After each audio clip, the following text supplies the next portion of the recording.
On se retrouve sur une nouvelle vidéo sur Airtable. Nous allons voir aujourd'hui les vues. J'ai débloqué le forfait team sur mon compte d'Evenesia. Nous allons du coup maintenant voir pleinement ce qui est possible de faire ou non avec les vues. Nous allons venir sur la vue calendrier où on avait mis l'heure de début comme champ, mais on ne pouvait pas mettre l'heure de fin.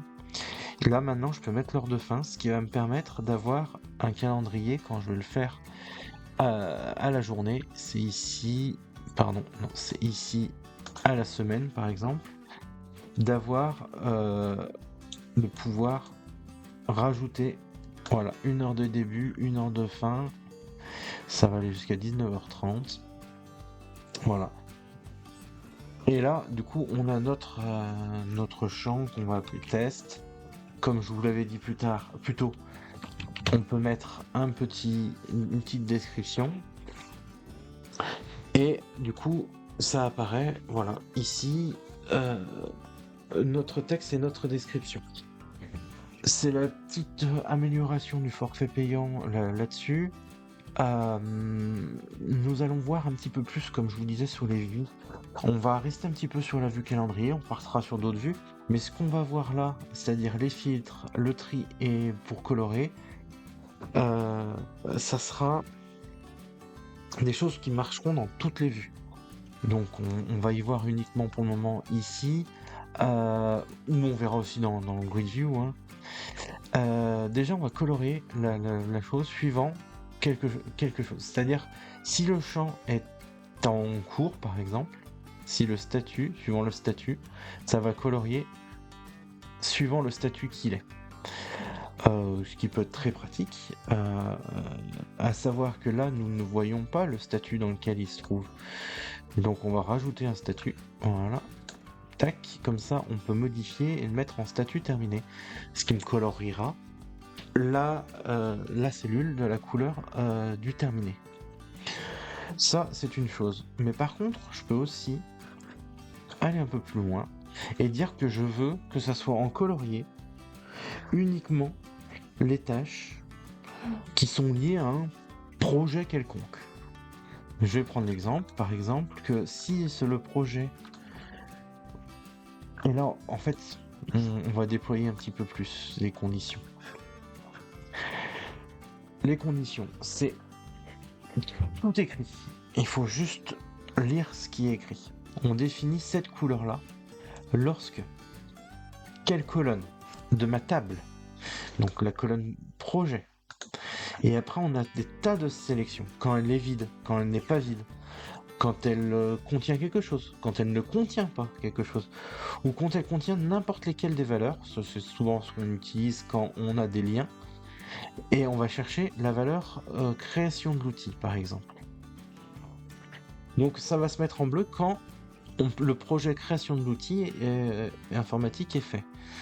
Nous allons juste recréer un deuxième projet, ça permettra de comprendre un petit peu plus. Le projet, c'est vendre son produit.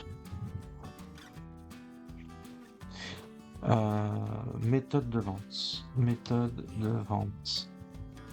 Hop. Pour le client, on n'a qu'un seul client, donc pour le moment, on met Martin. L'état à faire, il n'y a aucune tâche associée. Super.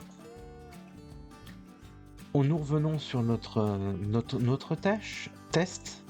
Si je le mets... Ah, je peux pas choisir le projet là. Je peux quand même déployer parce que j'ai pas envie d'avoir plus d'informations sur cette page là. J'ai pas besoin d'avoir plus d'informations, donc ce que je vais faire, c'est que je vais déployer et là je vais ouvrir un formulaire, cette fois-ci, complet, avec tous mes champs, ceux qui sont visibles et ici ceux qui sont masqués. Et là je peux rajouter un projet. D'où l'importance de mettre l'ordre de ces colonnes, même si elles sont pas visibles. Ça nous permet de mettre dans un ordre suivant l'importance qu'on peut en avoir. Vous verrez surtout quand on aura beaucoup de champs masqués parce que c'est des choses qu'on pourrait avoir besoin pour des automatisations, mais pas dans la table en elle-même immédiate. eh ben, nous aurons besoin de mettre tous ces champs qu'on n'utilise pas tout en dessous. Voilà, on peut même mettre le nom de la tâche en gras, en souligné, voilà. Donc revenons à nos moutons. Oui, ici je déploie et puis je vais l'associer à un projet qui est vendre son produit. Tiens, je vois que j'ai fait une faute. On reviendra dessus un peu plus tard. Ou alors j'ai juste à cliquer dessus. Et puis, je peux changer. Je n'ai pas besoin de quitter cette zone pour aller dans dans le formulaire correspondant dans les projets. Ce qui est assez confortable. Vendre son produit, voilà. Alors du coup, je referme et ici la couleur n'a pas changé. Par contre, si je me mets dans création de l'outil, paf, cette fois-ci la couleur correspond à ce que je lui ai demandé. Donc là maintenant, cette partie-là va correspondre vraiment à ce que vous pouvez avoir besoin ou non. Moi, j'aime bien avoir une vue par projet, et ce qui reste blanc, ça dépend en fait l'organisation qu'on a et le nombre de projets qu'on va gérer. Je gère moi des projets au mois, donc tous les mois ça change, donc tous les mois il faut que je réactualise. Mais je suis allé un peu plus loin, en fait j'ai voulu gérer par client. Donc c'est des choses qu'on pourrait faire ici, sauf que nous n'avons pas le client. Nous n'avons pas le client qui est associé au projet. Donc c'est là toute l'importance, comme je vous disais, de faire revenir des informations. Donc ici, en fait, je vais dire que je vais ajouter un champ de recherche, voilà, et je veux rajouter le client. Cette information, j'en ai pas besoin. J'ai pas besoin de le voir ici, que ça soit quel client. Par contre, dans mon filtre, je veux pas que ça soit projet, je veux que ça soit client qui contienne mon client Martin. Voilà. Ce qui fait que ça sera en bleu tous mes projets qui sont liés à ce client-là.